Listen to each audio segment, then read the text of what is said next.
रायगढ़ लोकसभा यात्रा योजना इस कार्यक्रम के तहत केंद्रीय खाद्यान्न और जल विभाग के राज्य मंत्री प्रहलाद सिंह पटेल द्वारा प्रधानमंत्री आवास योजना, उज्ज्वला योजना, किसान बीमा योजना जैसी कई योजनाओं से लाभान्वित हुए आदिवासी भाइयों और बहनों और अन्य लाभार्थियों को सुविधाओं और उनके सामने आने वाली कठिनाइयों के बारे में जानकारी ली।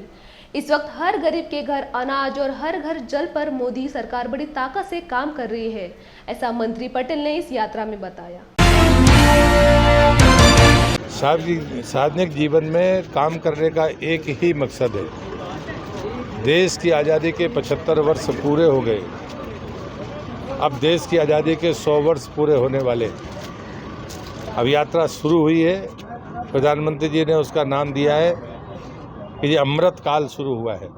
अमृत महोत्सव का समय पूरा हुआ, अमृत काल प्रारंभ हुआ है। जब से मोदी जी प्रधानमंत्री बने हैं, सबसे पहले उत्तर पूर्व और हिमालयन स्टेट में केंद्रीय मंत्रियों को जाकर रात्रि विश्राम का उनका जो निर्देश था वो सफल साबित हुआ।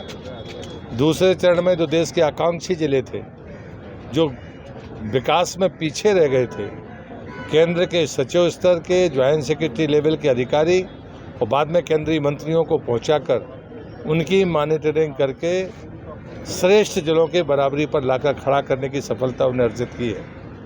अब ये तीसरा चरण प्रारंभ हुआ है, जिसमें मैं पिछले 2 दिनों से रायगढ़ जिले में, रत्नागिरी जिले में हूँ।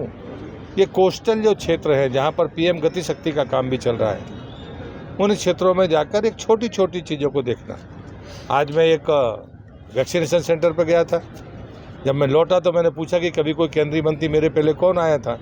पता चला कि कोई नहीं आया, मैं ही पहला आदमी हूँ। एक राशन की दुकान पर गया था। 28 महीने से मोदी जी 80 करोड़ लोगों को मुफ्त में राशन दे रहे हैं। वो लोगों तक पहुँच रहा है कि नहीं पहुँच रहा है, तो वो उपयोग कैसा कर रहे हैं। 25 किलो चावल और 10 किलो गेहूँ एक परिवार को मिले तो 2 टाइम की रोटी का इंतज़ाम तो उसका है। तो उसके बाद जो मेहनत करके पैसा कमा रहा है, उसका परिवार में क्या योगदान है, उसमें क्या उन्नति हुई है। इन छोटी चीज़ों को देखने के भी मौके मिलेंगे।